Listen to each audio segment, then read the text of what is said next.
اس نے گھور کر ناپسندیدہ نظر سے مجھے دیکھا۔ میری یہ مداخلت اسے سخت ناگوار گزری تھی، تاہم اس نے اس سلسلے میں کچھ نہیں کہا اور اپنی بات کو مکمل کرتے ہوئے کہنے لگا، مقتولہ کی لاش یعنی کہ نعش بیڈ روم کے اندر پڑی تھی۔ اس کے جسم کا بالائی حصہ خون آلود تھا۔ کھوپڑی میں سے گزرنے والی گولی نے اسے چند سیکنڈ میں موت کے منہ میں دھکیل دیا تھا، اور یہ خون سر ہی میں سے نکل کر جسم کے باقی حصوں تک پہنچا تھا۔ کھوپڑی میں سے گزرنے والی گولی، میں نے تفتیشی افسر کے کہے ہوئے الفاظ کو پرسوچ انداز میں دہرایا۔ کیا آپ کو یقین ہے کہ ملزم کی چلائی ہوئی گولی مقتولہ کی کھوپڑی کے آر پار ہو گئی تھی؟ اس نے اس بات میں سر ہلایا۔ جی ہاں، مجھے پکا یقین ہے۔ یہ یقین مقتولہ نازنین کی نعش کو دیکھتے ہی قائم ہو گیا تھا یا پوسٹ مارٹم کی رپورٹ نے آپ کی سوچ کو یہ راہ دکھائی ہے؟ وہ ٹھہرے ہوئے لہجے میں بولا، پوسٹ مارٹم کی رپورٹ نے تو بعد میں اس امر کی تصدیق کی ہے، جبکہ میری تجربہ کار آنکھیں لاش، میرا مطلب ہے نعش کو دیکھتے ہی اس حقیقت تک رسائی حاصل کر چکی تھی۔ ماشاء اللہ، آپ کی آنکھیں بڑی باریک بین ہیں۔ میں نے کھلے الفاظ میں اس کی تعریف کر ڈالی۔ وہ اپنی تعریف سن کر خوش ہو گیا۔ وکیل استغاثہ اس دوران ایک ناقابل بیان کرب میں مبتلا رہا۔ اسے اعتراض کا کوئی موقع نہیں مل رہا تھا، اس لیے مجبوراً برداشت کر رہا تھا۔ میں اسے یکسر نظر انداز کرتے ہوئے انکوائری آفیسر کے سامنے مصروف رہا۔ آیو صاحب، میں نے اسے مخاطب کرتے ہوئے پوچھا، کیا آپ نے پوسٹ مارٹم کی رپورٹ کا توجہ سے مطالعہ کیا تھا؟ جی ہاں، میں نے اسے تفصیل سے دیکھا ہے۔ اس نے میرے بچھائے ہوئے جال میں قدم رکھ دیا۔ میں نے کہا، مذکورہ رپورٹ میں بڑی وضاحت کے ساتھ اس بات پر روشنی ڈالی گئی ہے کہ ملزم کے ریوالور سے چلنے والی گولی مقتولہ کی کھوپڑی میں عقب سے گھس کر پیشانی سے باہر نکل گئی تھی۔ کیا آپ پوسٹ مارٹم کی رپورٹ سے اتفاق کرتے ہیں؟ جی ہاں، جی ہاں، وہ تائیدی انداز میں بولا۔ میں نے خود اپنی آنکھوں سے دیکھا تھا۔ پوسٹ مارٹم رپورٹ میں حقیقت کو اجاگر کیا گیا ہے۔ گولی واقعی مقتولہ کی کھوپڑی میں عقب سے گھسی اور پیشانی پر عین اس مقام سے خارج ہوئی جہاں سے سر کے بال شروع ہوتے ہیں۔ پھر آپ اس بات سے بھی اتفاق کریں گے کہ فائر انتہائی قریب سے کیا گیا تھا؟ میں نے اس کی آنکھوں میں جھانکتے ہوئے استفسار کیا، کیونکہ انسانی کھوپڑی کی ہڈی خاصی سخت ہوتی ہے۔ اگر دور سے کسی شخص کے سر پر ریوالور سے فائر کیا جائے تو زیادہ امکان اس بات کا ہوتا ہے کہ گولی کھوپڑی کے اندر ہی پھنس کر رہ جائے گی۔ وہ ایک مرتبہ پھر تائیدی انداز میں سر کو ہلاتے ہوئے بولا۔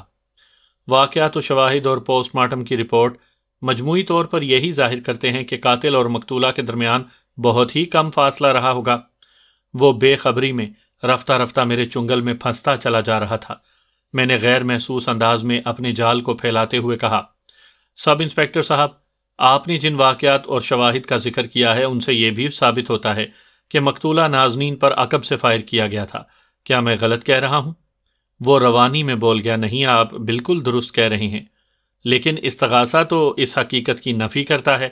میں نے قدرے سخت لہجے میں کہا۔ کیسے؟ وہ بری طرح الجھ کر رہ گیا۔ ایسے، میں نے ٹھہرے ہوئے لہجے میں کہا، استغاثہ کی رپورٹ میں بڑی وضاحت سے یہ درج ہے کہ جب اچانک مقتولہ کی آنکھ کھلی اور اس نے اپنے بیڈ روم میں کسی اجنبی شخص کو دیکھا تو چیخنا شروع کر دیا۔ اس کے چلانے کی آواز سن کر سحر بخاری لپک کر بیڈ روم میں پہنچا۔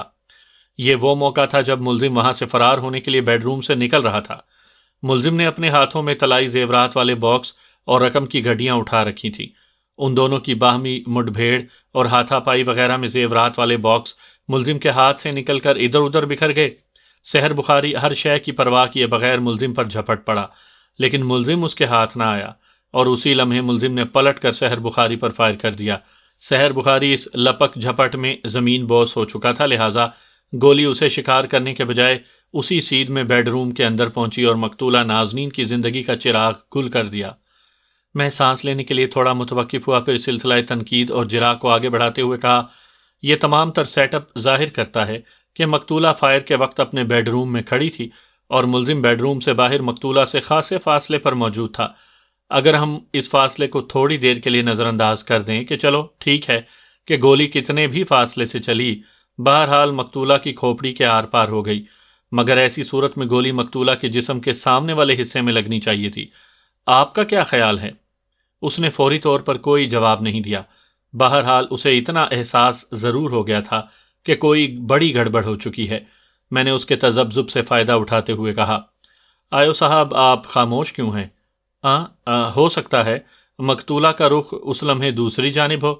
نہیں ہو سکتا سب انسپکٹر خاور صاحب، میں نے ایک ایک لفظ پر دباؤ ڈالتے ہوئے کہا۔ کیوں نہیں ہو سکتا؟ بوکھلاہٹ اور سٹ پٹاہٹ میں وہ الٹا مجھ سے پوچھنے لگا۔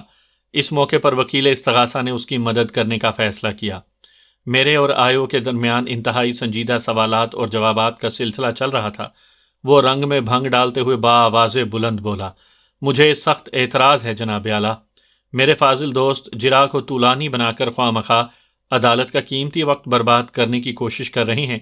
اگر وہ اسی رو میں جاری رہے تو استغاثہ کے گواہوں کو پیش کرنے کی باری کبھی نہیں آئے گی۔ میں نے ترکی بترکی کہا، میرے دوست، تفتیشی افسر استغاثہ کا والی وارث ہوتا ہے، استغاثہ کے کسی بھی گواہ سے زیادہ اس کی اہمیت ہوتی ہے۔ یہ باتیں مجھ سے زیادہ آپ کو معلوم ہونی چاہیے وکیل صاحب۔ میں نے تھوڑا توقف کر کے نظریہ انداز سے اسے گھورا اور اپنی بات کو مکمل کرتے ہوئے کہا، میں نے ابھی تک انکوائری آفیسر سے ایک بھی غیر متعلقہ سوال نہیں کیا۔ اب میرا روئے سخن جج کی جانب مڑ چکا تھا۔ اس موقع پر جبکہ اس کیس کے پوشیدہ گوشے رفتہ رفتہ بے نقاب ہو رہے ہیں، میری کوشش کے راستے میں کوئی رکاوٹ کھڑی کرنا یا میری جرح پر کوئی قدغن لگانا انصاف کے اصولوں کے منافی ہوگا۔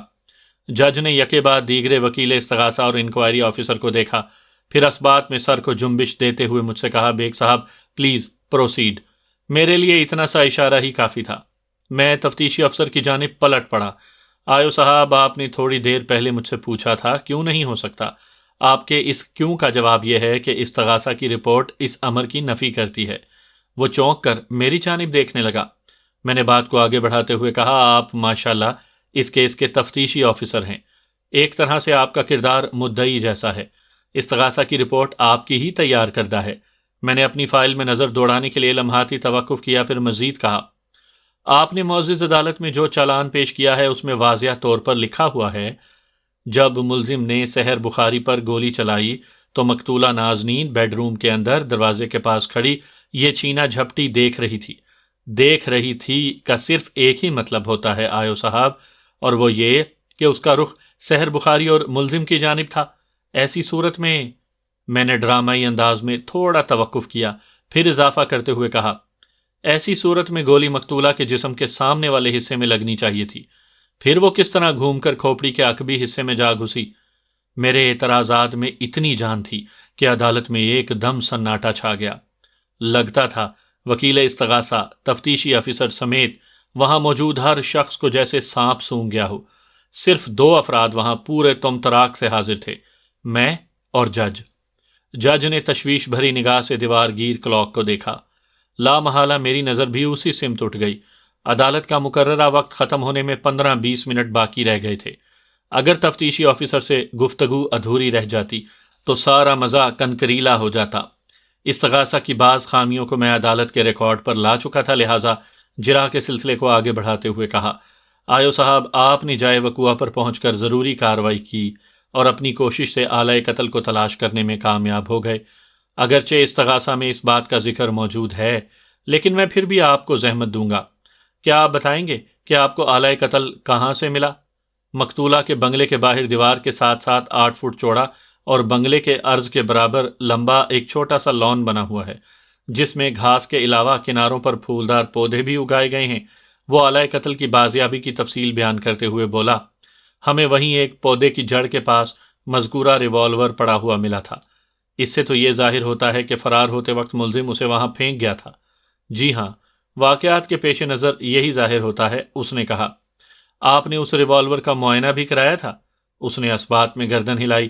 میں نے پوچھا، آلۂ قتل کے معائنے کی رپورٹ ظاہر کرتی ہے کہ اسی ریوالور سے چلنے والی ایک گولی سے مقتولہ نازنین کی موت واقع ہوئی ہے، لیکن اس ٹیسٹ رپورٹ میں کہیں آلۂ قتل پر سے فنگر پرنٹس اٹھانے کا ذکر نہیں ہے، جبکہ بنگلے کے اندرونی حصے میں مختلف مقامات پر، خصوصاً بیڈ روم کے دروازے پر، ملزم کی انگلیوں کے نشانات پائے گئے ہیں۔ میں ایک لمحے کو رکا، پھر سلسلہ کلام کو آگے بڑھاتے ہوئے سوال کیا، کیا آپ آلۂ قتل پر سے ملزم کے فنگر پرنٹس اٹھانا بھول گئے تھے یا وہاں فنگر پرنٹ دستیاب نہیں ہو سکے؟ میں نے اس ریوالور سے بھی فنگر پرنٹس اٹھانے کی پوری کوشش کی تھی، وہ کمزور سی آواز میں بولا، لیکن وہاں ایسے کوئی آثار نہ مل سکے۔ کیوں؟ اس کی کوئی خاص وجہ؟ میں نے تیز نظر سے اسے گھورا۔ ہو سکتا ہے بنگلے سے نکلتے وقت اس نے ریوالور کو صاف کر دیا ہو؟ اس نے کہا۔ حالات و واقعات سے تو یہ ممکن نظر نہیں آتا، میں نے تیکھے لہجے میں کہا۔ سحر بخاری نے ملزم سے نگاہیں چار کرتے ہی اسے پہچان لیا تھا۔ نہ صرف پہچان لیا تھا بلکہ اسے روکنے کی کوشش بھی کی تھی۔ استغاثہ کی رپورٹ میں یہی سب لکھا ہے کہ نہیں؟ میں نے بات ادھوری چھوڑ کر اس سے کڑا استفسار کیا۔ وہ اپنے کیے کو جھٹلا نہیں سکتا تھا، لہٰذا تسلیم کرتے ہی بنی۔ اس نے کہا، جی ہاں لکھا ہے۔ اگر لکھا ہوا ہے تو اس کا یہی مطلب ہے کہ ایسا ہوا بھی ہوگا۔ اب آپ خوامخواہ جھوٹی معلومات فراہم کرنے سے تو رہے، میں نے کٹیلے انداز میں کہا۔ میں توقع کر رہا تھا کہ وہ میرے استفسار کے جواب میں فوراً کہے گا، جناب وقوعہ کے وقت میں جائے واردات پر موجود تھا اور نہ ہی میں نے اپنی آنکھوں سے یہ قتل ہوتے دیکھا ہے۔ میں نے استغاثہ کی رپورٹ سحر بخاری کے بیان کی روشنی میں تیار کی ہے۔ لیکن اس نے ایسی کوئی حماقت نہیں کی اور خاموش کھڑا رہا۔ میں نے اپنی بات کو آگے بڑھاتے ہوئے کہا، آیو صاحب، جرائم پیشہ لوگوں سے نمٹتے ہوئے آپ کو بھی کافی عرصہ ہو چکا ہوگا، اور ماشاءاللہ بقول آپ کا مشاہدہ بھی بہت قوی ہے۔ استغاثہ کا موقف ہے کہ ملزم نے سحر بخاری پر محض اس لیے فائر کیا تھا کہ وہ اسے پہچان گیا تھا، اور فائر کرتے ہی ملزم بنگلے سے فرار ہو گیا تھا۔ میں نہیں سمجھتا کہ ایسی صورتحال میں ملزم کے پاس اتنی فرصت ہو کہ وہ بنگلے سے نکلتے وقت آلۂ قتل کو صاف کر کے لان کے اندر پھینکتا ہوا چلا جائے۔ میں ایک لمحے کو خاموش ہوا، پھر بات کو جاری رکھتے ہوئے کہا، کسی بھی قتل کے کیس کو حل کرنے کے لیے دو چیزیں سب سے زیادہ اہم ہوتی ہیں: قتل کا محرک اور آلۂ قتل کی بازیابی۔ اس کیس میں استغاثہ نے قتل کا محرک یہ بیان کیا ہے کہ ملزم نے محض اس خوف سے کہ سحر بخاری نے اسے پہچان لیا ہے، اس پر گولی چلا دی۔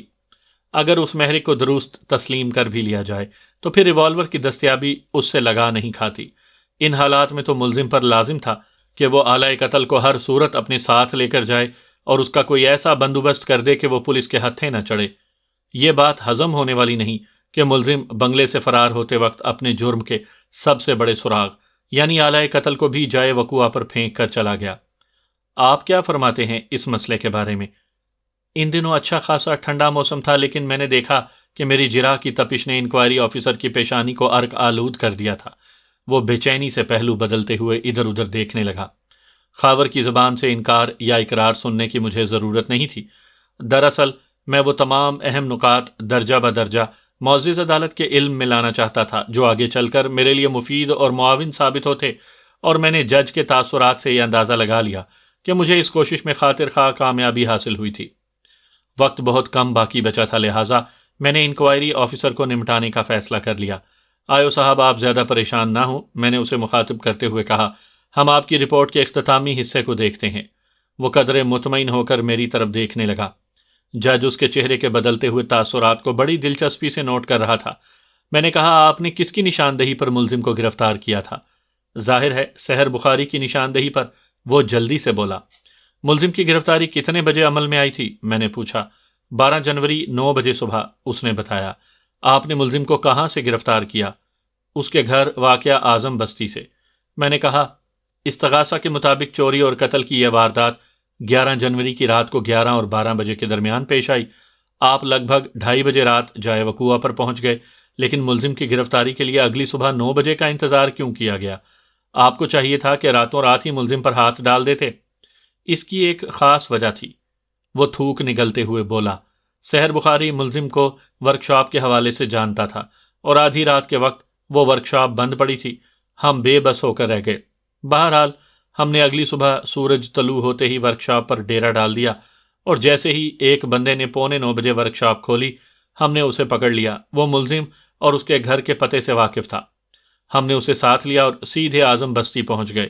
وہ ایک لمحے کو متوقف ہوا، پھر بات آگے بڑھاتے ہوئے افسوسناک لہجے میں بولا، اس تاخیر کے باعث ہمیں بھی بہت نقصان اٹھانا پڑا۔ اگر ہم رات ہی میں اسے چھاپ لیتے تو صورتحال قدرے مختلف ہوتی۔ خیریت، آپ کو کون سا نقصان اٹھانا پڑا؟ میں نے چونک کر اسے پوچھا۔ وہ بولا، ملزم کو اچھا خاصا وقت مل گیا، اور اس مہلت سے فائدہ اٹھا کر اس نے رقم کو کہیں ادھر ادھر کر دیا۔ 1000 کوشش کے باوجود بھی ہم مسروقہ رقم برآمد نہ کر سکے۔ ملزم لگ بھگ 1 ہفتہ ریمانڈ پر آپ کی کسٹڈی میں رہا ہے، میں نے چبھتے ہوئے لہجے میں دریافت کیا۔ تفتیش کے دوران آپ نے اسے رقم کے بارے میں کچھ نہیں پوچھا؟ 1.5 لاکھ ایک اچھی خاصی رقم ہوتی ہے۔ اس زمانے میں 1.5 لاکھ روپے کی ایک حیثیت ہوا کرتی تھی۔ خاص طور پر ملزم جیسے موٹر مکینک کے لیے تو یہ ایک کثیر رقم تھی۔ انکوائری آفیسر نے میرے سوال کا جواب دیتے ہوئے بتایا، ہم نے اس کی زبان کھلوانے کی اپنی سی کوشش کر کے دیکھ لی، مگر وہ قدرے مایوسی سے بولا، لیکن یہ بڑا ڈھیٹ ثابت ہوا ہے، اس نے 1.5 لاکھ کی چوری کا اقرار ہی نہیں کیا۔ میں نے حیرت سے اس کی طرف دیکھا اور کہا، کمال ہے، یہ بات آپ کہہ رہے ہیں، ورنہ پولیس کے بارے میں آج تک یہی سنتے، دیکھتے اور پڑھتے آئے ہیں کہ ان کی کسٹڈی میں پہنچ کر تو پتھر بھی بولنے پر مجبور ہو جاتے ہیں۔ وہ کٹہرے میں خاموش کھڑے میرے موکل کی جانب انگلی سے اشارہ کرتے ہوئے بولا، یہ اس سلسلے میں بہت ہی سخت جان ثابت ہوا ہے۔ آپ نے جس طرح سخت جان کے الفاظ استعمال کیے ہیں، میں نے ٹھہرے ہوئے لہجے میں کہا، اس سے تو یہی نتیجہ اخذ کیا جا سکتا ہے کہ آپ نے ملزم سے اقرار جرم کروانے کے لیے اس پر بہت سختی کی ہوگی۔ تفتیش کے دوران تھوڑی بہت سختی تو کرنا ہی پڑتی ہے نا جناب، وہ طنزیہ لہجے میں بولا، ورنہ شرافت سے کون مجرم اپنا جرم قبول کرتا ہے۔ میں نے کہا، یہ بھی تو ہو سکتا ہے کہ ملزم نے مقتولہ کے گھر سے کوئی رقم چرائی ہی نہ ہو۔ رقم تو گئی ہے جناب، وہ پھنکار سے مشابہ آواز میں بولا۔ پھر ممکن ہے اس نے آلۂ قتل کی طرح وہ رقم بھی فرار ہوتے وقت کہیں پھینک دی ہو۔ میں نے اس کے چٹکی لیتے ہوئے کہا، کیا آپ نے بنگلے کے باہر بنے ہوئے مختصر سے لان میں کسی پھولدار پودے میں اس رقم کو تلاش کرنے کی کوشش کی؟ جی، ہم نے وہاں رقم کو تلاش کیا تھا، اس نے جواب دیا، لیکن ہمیں اس تلاش میں کامیابی نہ ہو سکی۔ کہیں اس نے وہ رقم کسی خفیہ گوشے میں تو نہیں چھپا دی؟ میں نے گہری سنجیدگی سے کہا، آپ کو پتا پتا بوٹا بوٹا تلاش کرنا چاہیے تھا جناب۔ وہ 1.5 لاکھ روپے کی رقم گڈیوں کی صورت میں تھی، کوئی سوئی نہیں جو ہمیں دکھائی نہ دیتی، وہ زہریلے لہجے میں بولا۔ ملزم نے رقم کو لان میں نہیں چھپایا۔ میں نے اچانک اس کی آنکھوں میں دیکھتے ہوئے سوال کیا، کیا ملزم نے سحر بخاری پر گولی چلانے کا اقرار کر لیا ہے؟ نہیں، وہ سر کو جنبش دیتے ہوئے بولا۔ میں نے ایک ایک لفظ پر زور دیتے ہوئے کہا، میرے موکل نے مقتولہ کے بنگلے سے 1 پائی چرانے کا اقرار نہیں کیا، اور نہ ہی اس نے فائرنگ کی ذمہ داری قبول کی ہے۔ ایسی صورت میں آپ نے عدالت میں جو استغاثہ دائر کیا ہے، اس کی کیا اہمیت رہ جاتی ہے؟ کچھ اندازہ ہے آپ کو؟ انکوائری آفیسر نے فوری طور پر میرے سوال کا کوئی جواب نہیں دیا۔ میں اس کے منہ سے کوئی جواب سننے کا خواہش مند تھا بھی نہیں۔ میں نے ایک خاص مقصد کے تحت اس پر کڑی جرا کی تھی، اور میرا وہ مقصد پورا ہو چکا تھا۔ جج پوری توجہ اور دلچسپی سے ان نکات کو نوٹ کرتا جا رہا تھا جو اس کیس کے حوالے سے سامنے آ رہے تھے۔ میں عدالتی کارروائی کو اپنی مرضی کے ٹریک تک لانے میں کامیاب رہا تھا۔ اس سے قبل کہ تفتیشی افسر میرے سوال کے جواب میں کوئی معقول یا نامعقول جواز پیش کرتا، عدالت کا مخصوص وقت ختم ہو گیا۔ جج نے اگلی پیشی کی تاریخ دے کر عدالت برخاست کر دی۔ آئندہ پیشی 10 روز کے بعد کی تھی۔ میرے موکل کی بیوی پروین، جو کیس کی ابتدا میں نا امید اور مایوس نظر آ رہی تھی، اب اس کی ذہنی کیفیت میں نمایاں اور مثبت تبدیلی دیکھنے میں آ رہی تھی۔ وہ فاروق کے ساتھ میرے دفتر بھی آئی۔ میں نے تسلی اور حوصلہ دلانے والی باتوں کے بعد اسے مطمئن رخصت کر دیا۔ ان 10 روز میں کوئی قابل ذکر واقعہ پیش نہیں آیا۔ سامعین کرام، آپ سن رہے ہیں مرزا امجد بیگ ایڈوکیٹ کے لڑے گئے مقدمات کے سلسلے میں ایک دلچسپ مقدمے کی رداد، جس کا نام ہے سنگ گراں۔ یہ اس سلسلے کی قسط نمبر 3 ہے۔ مجھے امید ہے آپ کو میری یہ کاوش پسند آ رہی ہوگی۔ آپ نے اگر ابھی تک میرا چینل کہانی گھر سبسکرائب نہیں کیا تو ابھی میرے چینل کو سبسکرائب کر کے بیل نوٹیفیکیشن آن کر لیجئے، تاکہ آنے والی ہر نئی کہانی کی اطلاع بر وقت آپ تک پہنچ سکے۔ آئندہ پیشی پر استغاثہ کی طرف سے 3 گواہ عدالت میں پیش ہوئے۔ میں ان کے بیانات اور ازاں بعد ان پر ہونے والی جرا کا احوال آپ کی خدمت میں پیش کرتا ہوں۔ سب سے پہلے محمد لطیف نامی ایک شخص گواہی دینے کے لیے کٹہرے میں آیا۔ اس نے سچ بولنے کا حلف اٹھانے کے بعد اپنا مختصر سا بیان ریکارڈ کروایا۔ محمد لطیف کی عمر 55 کے قریب تھی، صحت اچھی، سر کے بال آدھے سے زیادہ، ندارت اور رنگت گہری سانولی۔ اس نے آنکھوں پر نظر کا چشمہ لگا رکھا تھا، لیکن چشمے کے اندر سے اس کی آنکھوں کا عیب واضح طور پر نظر آ رہا تھا۔ وہ بقول شخص سے بیک وقت مشرق اور مغرب میں دیکھنے کی صلاحیت رکھتا تھا۔ لطیف کو سحر بخاری کے سامنے والے بنگلے میں قیام پذیری کا اعزاز حاصل تھا۔ وکیل استغاثہ جرا کے لیے اس کے کٹہرے کے قریب پہنچ گیا۔ اس کی جانب دیکھتے ہوئے وکیل استغاثہ نے پہلا سوال کیا، لطیف صاحب، آپ مقتولہ کے سامنے والے بنگلے میں رہتے ہیں اور وقوعہ کے روز آپ اپنے گھر کے لان میں ٹہل رہے تھے۔ اس رات آپ نے مقتولہ کے بنگلے میں فائرنگ کی آواز سنی تھی؟ فائرنگ نہیں، فائر کی آواز، وہ اپنی دانست میں تصحیح کرتے ہوئے بولا۔ صرف ایک گولی چلنے کی آواز آئی تو میں چونک اٹھا، پھر آپ نے کیا کیا تھا؟ وکیل استغاثہ نے پوچھا۔ وہ بولا، فائر کی آواز چونکہ سامنے والے بنگلے کے اندر سے ابھری تھی، اس لیے میں تشویش میں مبتلا ہو گیا کیونکہ یہ پڑوس کا معاملہ تھا۔ کیا آپ نے اس سلسلے میں کوئی خاص قدم اٹھایا تھا؟ میں گیٹ کھول کر اس بنگلے سے باہر نکل آیا، گواہ نے بڑے فخر سے بتایا۔ وکیل استغاثہ بڑے ڈرامائی انداز میں مستفسر ہوا۔ باہر آنے کے بعد آپ نے کیا دیکھا؟ میں نے اسے دیکھا۔ وہ دوسرے کٹہرے میں کھڑے ملزم کی جانب اشارہ کرتے ہوئے بولا، یہ شخص سامنے والے بنگلے سے نکل کر فرار ہو رہا تھا۔ اس سے آپ نے کیا اندازہ قائم کیا؟ یہی کہ اس بنگلے میں ہونے والی فائر میں اسی کا ہاتھ ہوگا۔ اس کے بعد آپ نے کیا کیا؟ وکیل استغاثہ نے جرح کے سلسلے کو آگے بڑھاتے ہوئے پوچھا۔ گواہ نے ایک لمحہ سوچنے کے بعد جواب دیا، میں صورتحال جاننے کے لیے سامنے والے بنگلے میں چلا گیا اور وہاں جا کر معلوم ہوا کہ سحر بخاری کی بیوی کو قتل کر دیا گیا ہے۔ 2-3 مزید سوالات کے بعد وکیل استغاثہ نے جرح موقوف کر دی۔ اپنی باری پر میں وٹنس باکس کے قریب چلا گیا اور گواہ کو مخاطب کرتے ہوئے دوستانہ انداز میں سوال کیا، لطیف صاحب آپ کا شغل کیا ہے؟ میں شیر شاہ میں آٹو اسپیئر پارٹس کا بزنس کرتا ہوں، اس نے جواب دیا۔ وقوعے کی رات آپ اپنے بنگلے کے لان میں چہل قدمی فرما رہے تھے، میں نے عام سے لہجے میں کہا۔ آج کل رات میں موسم خاصا خنک ہو جاتا ہے، آپ کی طبیعت تو ٹھیک تھی نا؟ وہ زیر لب مسکراتے ہوئے بولا، موسم خشک ہو یا گرم میں اپنی عادت سے مجبور ہوں۔ رات کے کھانے کے بعد میں اگر آدھے گھنٹے تک واک نہ کر لوں تو مجھے سکون نہیں ملتا، اس کے بعد بڑی گہری نیند آتی ہے۔ ویری نائس، میں نے سراہنے والے انداز میں کہا۔ صبح ناشتے سے پہلے اور رات کے کھانے کے بعد واک واقعی بہت مفید ثابت ہوتی ہے۔ ایک لمحے کو رک کر میں نے گواہ سے پوچھا، آپ عموماً رات کو کھانا کتنے بجے کھا لیتے ہیں؟ ہم کاروباری لوگ ہیں جناب، اور محنت کے بعد خاصے تھک جاتے ہیں، وہ ٹھہرے ہوئے لہجے میں بولا۔ میں رات 8 بجے تک گھر آ جاتا ہوں، رات کا کھانا ہمارے یہاں 9 بجے رات کھایا جاتا ہے۔ کیا وقوعہ کی رات بھی آپ نے 9 بجے ہی کھانا کھایا تھا؟ اس نے اس بات میں جواب دیا۔ میں نے پوچھا، اس کا مطلب ہے آپ کم و بیش 9:30 بجے ٹہلنے کے لیے اپنے لان میں نکل آئے تھے؟ جی ہاں، میں روزانہ لگ بھگ اسی وقت چہل قدمی کرتا ہوں۔ آپ کا لان بنگلے کے سامنے والے حصے میں ہے یا عقبی جانب؟ میں نے پوچھا۔ اس نے جواب دیا، میں جس لان میں رات کے کھانے کے بعد ٹہلتا ہوں وہ بنگلے کی فرنٹ سائیڈ میں ہے، یہ خاصا کشادہ لان ہے۔ پھر وہ رک کر اضافہ کرتے ہوئے بولا، ویسے ایک چھوٹا سا لان بنگلے کی عقبی سمت میں بھی ہے، لیکن وہاں چہل قدمی کرنا مجھے کبھی اچھا نہیں لگا۔ شاید اس کی وجہ یہ ہو کہ بنگلے کے پچھواڑے گندی گلی ہے، اگرچہ اس گندی گلی میں کچرا وغیرہ تو نہیں ہوتا، تاہم گندی گلی کا تصور ہی طبیعت مقدر کرنے کے لیے کافی ہے۔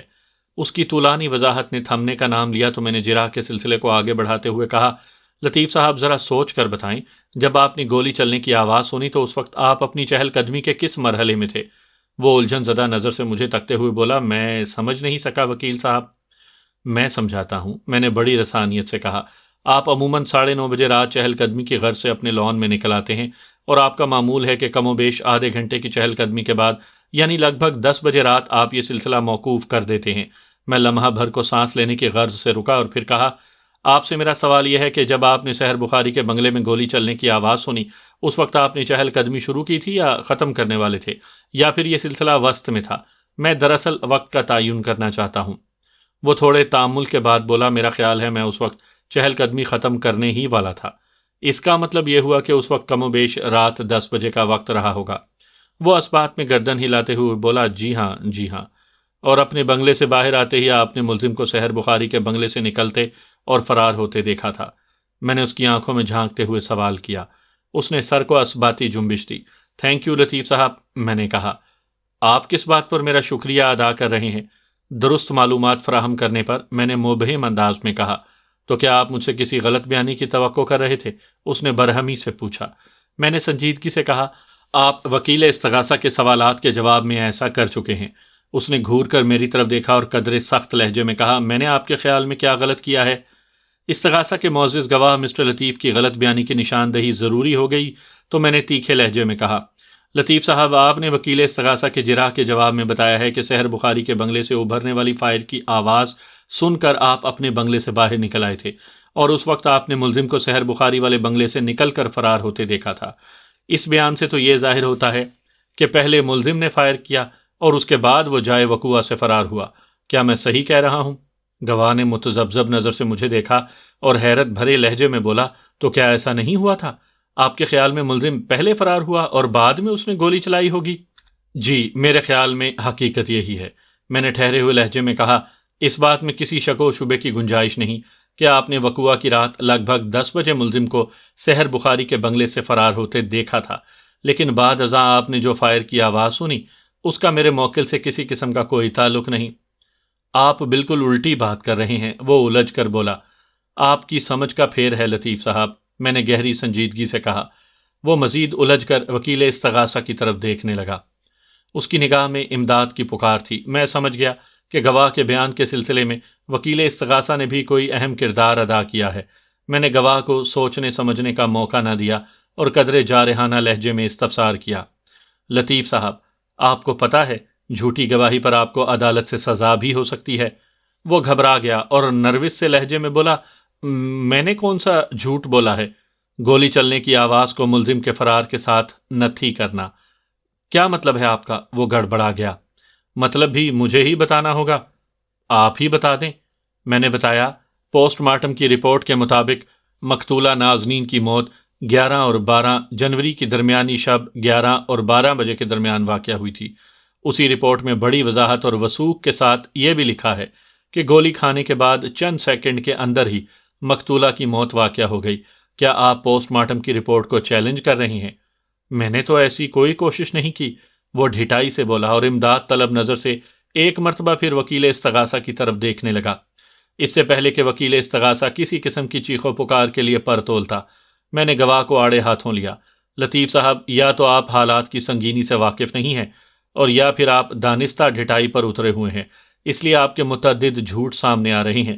میں لمحے بھر کے لیے سانس لینے کی غرض سے متوقف ہوا، پھر اپنی بات کو آگے بڑھاتے ہوئے کہا، جھوٹ نمبر 1، آپ نے سامنے والے بنگلے میں گولی چلنے کی آواز سنی اور جب باہر جا کر دیکھا تو ملزم وہاں سے فرار ہو رہا تھا۔ جب آپ اپنے بنگلے سے باہر آئے تو رات کے 10 بج رہے تھے، جبکہ مقتولہ نازنین کی موت 11 بجے کے بعد واقع ہوئی۔ وہ ہکا بکا میری طرف دیکھتا چلا گیا۔ میں نے اس پر اٹیک جاری رکھتے ہوئے کہا، جھوٹ نمبر 2، ملزم کو فرار ہوتا دیکھنے کے بعد جب آپ صورتحال جاننے کے لیے سحر بخاری کے بنگلے میں داخل ہو گئے تو آپ کو معلوم ہوا کہ سحر بخاری کی بیوی نازنین کو کسی نے قتل کر دیا ہے۔ آپ کو کس نے بتایا کہ نازنین کو قتل کر دیا گیا ہے؟ سحر بخاری نے، وہ لرزیدہ آواز میں بولا۔ اس کی ہمت جواب دے گئی تھی۔ اس کا مطلب ہے کہ آپ اس کے بنگلے میں ضرور داخل ہوئے تھے، میں نے کہا۔ وہ جلدی سے بولا، جی ہاں میں وہاں گیا تھا۔ اس کا ایک مطلب یہ بھی ہے کہ آپ 11 بجے کے بعد وہاں گئے ہوں گے۔ جی ایسا ہی ہوا ہوگا، وہ فرما برداری سے بولا۔ آپ میری بات پر ساد نہ کریں، میں نے تنبیہ کرتے ہوئے کہا۔ عدالت کی نظر میں ایسا ہوا ہوگا یا ویسا ہوا ہوگا اس کی کوئی اہمیت نہیں ہوتی، در حقیقت جو ہوا تھا آپ اس پر بات کریں۔ وہ تامل کرتے ہوئے بولا، میرا خیال ہے میں 11 بجے کے بعد ہی سحر بخاری کے بنگلے پر گیا تھا، اور وہ جو آپ نے 10 بجے کے قریب ملزم کو مقتولہ کے بنگلے سے نکلتے دیکھا تھا، میرا خیال ہے میں نے ملزم کو 11 سوا 11 بجے ہی دیکھا تھا۔ آپ کو معلوم ہے بیان بدلنا بھی جھوٹی گواہی کے زمرے میں آتا ہے۔ میں نے اسے کڑے تیوروں سے گھورا تو وہ بغلیں جھانکنے لگا۔ گواہ کی اس حرکت پر وثوق سے نہیں کہا جا سکتا تھا کہ وہ کس وقت کس سمت میں جھانک رہا تھا، کیونکہ وہ بیک وقت مشرق اور مغرب اور شمال و جنوب میں دیکھنے کی صلاحیت رکھتا تھا۔ میں نے ایک دو مزید سوالات کے بعد اپنی جرح ختم کر دی۔ اگلا گواہ سلیم تھا۔ استغاثہ کے اس گواہ نے خاصے لمبے بال رکھ چھوڑے تھے۔ وہ اختر کالونی کے ایک موٹر گیراج میں کام کرتا تھا۔ سلیم کی عمر 40 کے قریب رہی ہوگی۔ وہ چھریرے بدن کا مالک ایک ہوشیار شخص تھا۔ اس کی آنکھیں مسلسل حرکت میں رہتی تھیں، جس سے اس کی تیزی و تراری کا سراغ ملتا تھا۔ سلیم حلفیہ بیان ریکارڈ کروانے کے بعد فارغ ہوا تو وکیل استغاثہ نے اسے گھیر لیا۔ مسٹر سلیم، کیا یہ سچ ہے کہ ملزم پہلے تمہارے ساتھ کام کرتا تھا؟ جی ہاں، ہم اختر کالونی والے گیراج پر کام کرتے تھے۔ ملزم نے وہاں سے کام کیوں چھوڑا تھا؟ اس نے خود کام نہیں چھوڑا تھا۔ پھر؟ وکیل استغاثہ کا انداز ڈرامائی رنگ اختیار کر گیا۔ گواہ نے اس کے پھر کا جواب میں بتایا، گیراج کے مالک سمد خان صاحب نے اسے نوکری سے نکال دیا تھا۔ آئی سی، وکیل استغاثہ اپنے چہرے پر زمانے بھر کی حیرت سجاتے ہوئے بولا۔ پھر پوچھا، کیا تم ملزم کی وہاں سے برخاستگی کی وجہ جانتے ہو؟ میں کیا، اس گیراج میں کام کرنے والا بچہ جانتا ہے، وہ پروثوق انداز میں بولا۔ وکیل استغاثہ نے کہا، معزز عدالت بھی وہ وجہ جاننے میں دلچسپی رکھتی ہے۔ گواہ سلیم نے ناپسندیدہ نظر سے ایکیوزڈ باکس میں کھڑے ملزم کی طرف دیکھا اور ناگواری سے بولا، اس بندے کی حرکتیں ہی ایسی تھیں کہ کسی بھی ورکشاپ یا گیراج کا مالک زیادہ عرصے تک اسے برداشت نہیں کر سکتا۔ مجھے تو حیرت ہے شکور صاحب اسے اور اس کی عادتوں کو کیسے برداشت کر رہے ہیں۔ ابھی تم نے ملزم کی جن حرکتوں کا ذکر کیا ہے اس کی تفصیل کیا ہے؟ وکیل استغاثہ نے پوچھا۔ یہ شخص ایک نمبر کا چور اور چکر باز ہے، گواہ نے نفرت آمیز لہجے میں جواب دیا۔ وکیل استغاثہ نے جرح کے سلسلے کو موقوف کر دیا۔